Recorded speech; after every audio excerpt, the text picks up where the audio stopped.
তো নমস্কাৰ বন্ধুসকল, মোৰ ইউটিউব চেনেল আসাম গভৰ্ণমেণ্ট জবছলৈ আপোনালোকক পুনৰ এবাৰ স্বাগতম জনাইছোঁ অন্য এটা নতুন ভিডিঅ'লৈ। আৰু থাম্বনেইল দেখি আপোনালোকে গম পাইছেই যে ভিডিঅ'টো আজি মই কিহৰ ওপৰত বনাবলৈ গৈ আছোঁ।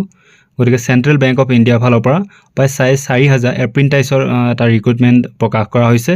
গতিকে তাৰ লাষ্ট ডেট কি, ইয়াৰ ডিটেইলছবোৰ কি, কেনেকৈ এপ্লাই কৰিব লাগিব, এলিজিবিলিটি কি, সকলো কথা আজি ভিডিঅ'টো আমি ভালদৰে আলোচনা কৰিম। আৰু কিবা অসুবিধা পালে আপোনালোকে মোক কমেণ্টত জনাব পাৰে। আৰু যিবিলাকে মোৰ চেনেলটোত আজি নতুনকৈ আহিছে তেওঁলোকে এবাৰ ছাবস্ক্ৰাইব কৰি ল'ব, যাতে এনেকুৱা ধৰণৰ ভিডিঅ' আপোনালোকে সদায় চাই থাকিব পাৰে। তো আহক দেৰি নকৰি ভিডিঅ'টো আমি আৰম্ভ কৰোঁ। কি কৈছে নটিছখনত? গতিকে চেণ্ট্ৰেল বেংক অফ ইণ্ডিয়াৰ ফালৰ পৰা 4,500 এপ্ৰেণ্টাইজ পষ্ট মুকলি কৰা হৈছে। এপ্ৰেণ্টাইজ পষ্ট কেনেকুৱাবিলাক? আপোনালোকক ট্ৰেইনিঙো দি থাকিব আৰু লগতে দৰমহাও দিয়া হ'ব, ঠিক আছে। আৰু central bank of India last date 23 জুন 2025 তাৰিখলৈ লাষ্ট ডেট থাকিব এপ্লাই কৰাৰ, ঠিক আছে। আৰু অসমৰ বাবে 118টা পষ্ট আছে বুলি কোৱা হৈছে।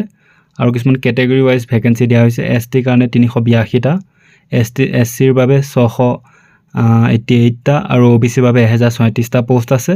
EWSৰ বাবে 450টা পষ্ট আৰু যিবিলাক UR কেটেগৰী হয় তেওঁলোকৰ বাবে 1944টা পষ্ট মুকলি কৰা হৈছে, ঠিক আছে। আৰু পিৰিয়ড অফ এংগেজমেণ্ট 12 মাহলৈ আপোনালোকক ট্ৰেইনিং দিয়া হ'ব, লগতে দৰমহাও দিয়া হৈ থাকিব, ঠিক আছে। আৰু নেটছ যি অফিচিয়েল পৰ্টেল হয় তাত গৈ আপোনালোকে ৰেজিষ্ট্ৰেশ্যন কৰিব লাগিব, ঠিক আছে। আৰু কিমান দিয়া হ'ব আপোনালোকৰ দৰমহা? এপ্ৰেণ্টাইছক এটা ষ্টিপেণ্ড দিয়া হ'ব, যিটো 15,000 প্ৰতি মাহে আপোনালোকক দিয়া হ'ব, ঠিক আছে। আৰু এলিজিবিলিটি ক্ৰাইটেৰিয়া এইবিলাক কি কৈছে? বয়স কিমান হ'ব লাগিব বুলি কৈছে? 20 বছৰ তলত হ'ব নালাগিব আৰু 28 বছৰ ওপৰত হ'ব নালাগিব আপোনালোকৰ বয়স, ঠিক আছে।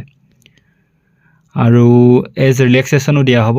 আৰু যিবিলাক ST আৰু SCৰ কাৰণে 5 বছৰ এজ ৰিলেক্সেশ্যন দিয়া হ'ব আৰু OBCৰ কাৰণে 3 বছৰ এজ ৰিলেক্সেশ্যন আছে বুলি কৈছে।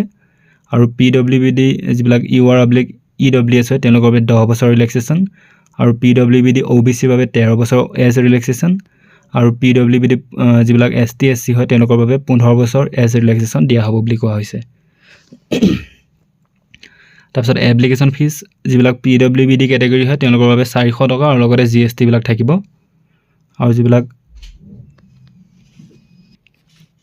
আৰু ইয়াৰ পিছত কোৱা হৈছে যিবিলাক ST SC ওমেন বা EWS কেটেগৰী হয় তেওঁলোকৰ বাবে 600 টকা আৰু লগতে GST এনেকৈ থাকিব কিছুমান এপ্লিকেশ্যন ফিজটো। আৰু বাকীবিলাকৰ কাৰণে 800 টকা আৰু লগতে GST থাকিব এপ্লিকেশ্যন ফিজ, ঠিক আছে। যিবিলাক ইণ্টাৰেষ্টেড আৰু এলিজিবল কেণ্ডিডেট হয় তেওঁলোকে এপ্লাই কৰিব পাৰে বুলি কোৱা হৈছে। কেনেকৈ এপ্লাই কৰিব লাগে অলপ এটা মই আভাস দিম আগলৈ, ঠিক আছে। আৰু ষ্টাৰ্টিং ডেট অলৰেডি 7 জুন 2025 তাৰিখে আৰম্ভ হৈ গৈছে আৰু লাষ্ট ডেট 23 জুন 2025, ঠিক আছে। আৰু অনলাইন এক্সাম জুলাই প্ৰথম উইকত হ'ব বুলি অনুমান কৰা হৈছে। এতিয়ালৈ এক্সামৰ ডাইৰেক্ট যিটো একজেক্ট তাৰিখ সেইটো প্ৰকাশ কৰা হোৱা নাই, ঠিক আছে। ষ্টাৰ্টিং ডেট 7 তাৰিখে আৰম্ভ হৈ গ'ল, লাষ্ট ডেট 23 তাৰিখ, ঠিক আছে। আকৌ এবাৰ কৈ দিছোঁ। তো কেনেকৈ এপ্লাই কৰিব লাগে সৰু এটা আভাস দিওঁ। মই ডাইৰেক্ট ডেছক্ৰিপশ্যনত লিংকটো দি দিম, তাৰ পৰা আপুনি ক্লিক কৰাৰ লগে লগেই নেটছৰ এটা অফিচিয়েল ৱেবছাইট খোলা যাব। মোৰ অলপ নেটটো শ্ল' হৈ আছে, তো অলপ দেৰি লাগিব পাৰে, অলপমান হোল্ড কৰিব। তেতিয়ালৈ মই অলপ কথা কৈ দিওঁ। যিবিলাকে কিবা অসুবিধা পায় মোক আপোনালোকে কমেণ্টত জনাব পাৰে বা ডেছক্ৰিপশ্যনত আপোনালোকে ইয়াৰ লিংকবিলাক পাব, ঠিক আছে। গতিকে ডেছক্ৰিপশ্যনত দিয়া লিংকটো খোলাৰ লগে লগেই এনেকুৱা এটা পেজ খোলা যাব, ঠিক আছে। গতিকে তাত আপোনালোকে প্ৰথমতে নিজকে ৰেজিষ্ট্ৰেশ্যন কৰিব লাগিব। কেনেকৈ ৰেজিষ্ট্ৰেশ্যন কৰিব লাগে মই দেখুৱাই দিম, ঠিক আছে।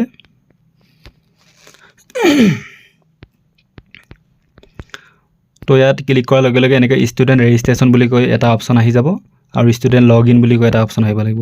যিটো ষ্টুডেণ্ট ৰেজিষ্ট্ৰেশ্যন হয় তাত আপোনালোকে ক্লিক কৰিব লাগিব। তাত আপোনালোকে নিজকে ৰেজিষ্ট্ৰেশ্যন কৰিব লাগিব, ঠিক আছে। আধাৰ কাৰ্ড বিচাৰিছে আপোনালোকৰ, ভেলিড পাৰ্চনেল ইমেইল ID লাগিব, মোবাইল নম্বৰ লাগিব, পাছপৰ্ট চাইজ ফটোগ্ৰাফ লাগিব, যিটো 1 MBৰ তলত হ'ব লাগিব যাৰ এইটো চাইজটো, ঠিক আছে। আৰু আপোনালোকৰ আধাৰ কাৰ্ড, বেংক পাছপৰ্ট সকলো ডিটেইলছ ইয়াত বিচাৰিছে, ঠিক আছে। ইয়াত আপুনি do you have above data to enrol, যদি য়েছ কৰিব লাগিব। তাৰপিছত য়েছ কৰাৰ লগে লগে আৰু এটা নতুন পেজ খোলা যাব এনেকৈ। ইয়াতে আপোনালোকৰ নিজৰ মোবাইল নম্বৰ, ইমেইল ID বা কেপচাবিলাক দি আপোনালোকে OTP কৰি ভেৰিফাই কৰিব পাৰিব। তাৰপিছত আগন্তুক প্ৰচেছটো কৰিলে আপোনালোকৰ ৰেজিষ্ট্ৰেশ্যনটো ক্লিয়াৰ হৈ যাব, ঠিক আছে। ৰেজিষ্ট্ৰেশ্যন ক্লিয়াৰ কৰাৰ পিছত এটা OTP পাছৱৰ্ড এটা আহিব আপোনালোকৰ ৰেজিষ্ট্ৰেশ্যন ID লগতে এটা পাছৱৰ্ড আহিব, মোবাইল নম্বৰ, তাৰ পৰা আপোনালোকে লগ ইন হ'ব পাৰিব, ঠিক আছে।